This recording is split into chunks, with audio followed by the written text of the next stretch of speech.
రైతు భరోసాపై cabinet sub committee సమావేశం ముగిసింది. డిప్యూటీ సీఎం భట్టి విక్రమార్క అధ్యక్షతన సమావేశం జరిగింది. ఈ సమావేశంలో మంత్రులు శ్రీధర్బాబు, పొంగులేటి, తుమ్మల పాల్గొన్నారు. కౌలు రైతుల్ని ఎలా గుర్తించాలి అనే దానిపై ప్రధానంగా చర్చ జరిగినట్లు తెలుస్తోంది. వ్యవసాయం చేయని భూములకి రైతు భరోసా నుంచి తొలగించాలని కూడా ఒక ప్రణాళిక రచించినట్టు తెలుస్తోంది. చిన్న, సన్నకారు, పేద రైతులకు మాత్రమే లబ్ధి కలిగేలా ప్రణాళిక రచించినట్టు తెలుస్తోంది. కౌలు రైతులకి రైతు భరోసా అందే విధానంపై కూడా చర్చ జరిగినట్లు తెలుస్తోంది.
రైతు భరోసాపై కేబినెట్ సబ్ కమిటీ సమావేశం ముగిసింది. డిప్యూటీ సీఎం భట్టి విక్రమార్క అధ్యక్షతన సమావేశం జరిగింది. సమావేశంలో మంత్రులు శ్రీధర్బాబు, పొంగులేటి, తుమ్మల పాల్గొన్నారు. దీనిపైన మరింత సమాచారం మా కరెస్పాండెంట్ శ్రీకాంత్ అందిస్తారు. శ్రీకాంత్, మరి ఆగస్టు 15 లోపు మరి రైతు భరోసా అందేలా అని చెప్పని అన్నారు. కానీ జులై వచ్చేసింది, మరొక 1 మంత్ టైం ఉంది. మరి ఈ లోపల ఈ కొన్ని అంశాలను చూస్తూ ఉంటే ఏంటి ఆగస్టు 15 లోపు అందించే అవకాశం ఉందా? సీతారామ గారు, రైతు భరోసా ఇది కంటిన్యూస్ ప్రాసెస్, సీజన్ వారీగా ఇచ్చేది. రైతు రుణమాఫీ ఆగస్టు 15 లోపల ప్రభుత్వం కట్ ఆఫ్ డేట్ పెట్టుకుంది. కానీ రైతు భరోసా విధి విధానాల రూపకల్పన కోసం, ఎందుకంటే గతంలో కల్టివేషన్ లేని ల్యాండ్ కు రైతు భరోసా అంటే అప్పుడు రైతు బంధు కింద ఇస్తారు, పెట్టుబడి సాయం ఇస్తారనేది ప్రధాన ఆరోపణ ఉన్నది. ఈ నేపథ్యంలోనే అర్హులైన రైతులు కాకుండా, నిజమైన రైతులు కాకుండా ఈ గుట్టలు, రాళ్ళు, రప్పలు ఉన్న వారికి ఇచ్చారు అని చెప్పి ప్రభుత్వం ఆరోపిస్తుంది. దానికి సంబంధించిన లెక్కలు కూడా తీసుకున్నటువంటి పరిస్థితి. ఈ నేపథ్యంలోనే కేబినెట్ సబ్ కమిటీ ఏర్పాటు చేసింది. నిజమైన చిన్న, సన్నకారు రైతులు కావచ్చు, అదేవిధంగా పేద రైతులు వాళ్ళని టార్గెట్ చేసి వారికి నిజమైన రైతులకు డబ్బు జరగాలనేది ప్రధానంగా చర్చించడం జరిగింది. ముఖ్యంగా కౌలు రైతులకు సంబంధించి కూడా ఎకరానికి 15,000 చొప్పున ఇస్తామన్న నేపథ్యంలో కౌలు రైతులను గుర్తించడం ఎలా అనేది కూడా ప్రధానంగా చర్చించడం జరిగింది. ఎందుకంటే కౌలు రైతులకు సంబంధించినటువంటి డేటా ప్రభుత్వం దగ్గర లేదు కనుక ఎలా గుర్తించాలనేది ప్రధాన సమస్యగా ప్రభుత్వానికి మారిందని చెప్పొచ్చు.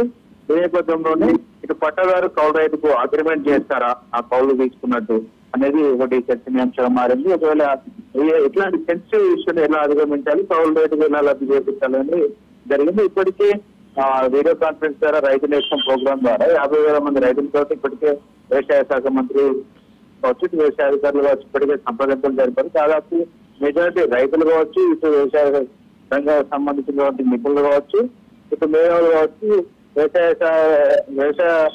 ఇటు నాయకులు కావచ్చు, వీరంతా ఇప్పటికే 10 ఎకరాలకు సంబంధించినటువంటి భూములు ఎకరాలు ఉన్న రైతులకే పెట్టుబడి సాయం ఇస్తే బాగుంటుందని చెప్పి ప్రభుత్వానికి సజెషన్ ఇచ్చినట్టుగా తెలుస్తుంది. ఎందుకంటే మెజారిటీ దాదాపు తెలంగాణలో 95% రైతులు 10 ఎకరాల లోపే ఉన్నారు.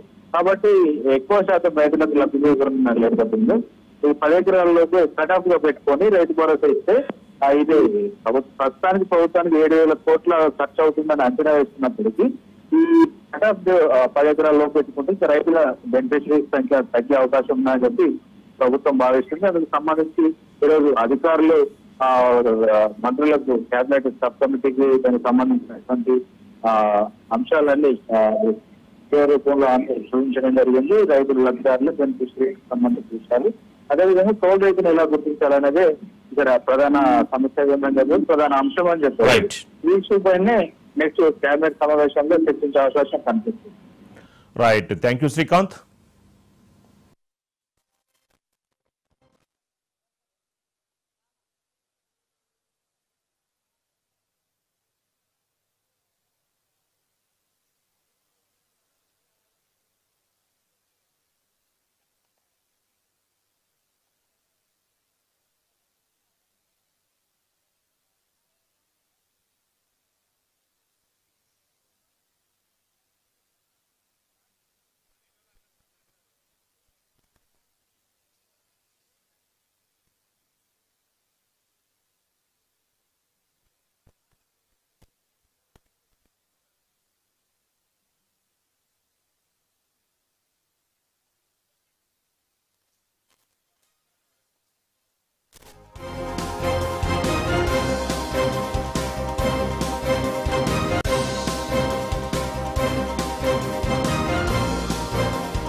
రైతు భరోసాపై కేబినెట్ సబ్ కమిటీ సమావేశం ముగిసింది. డిప్యూటీ సీఎం భట్టి విక్రమార్క అధ్యక్షతన సమావేశం జరిగింది.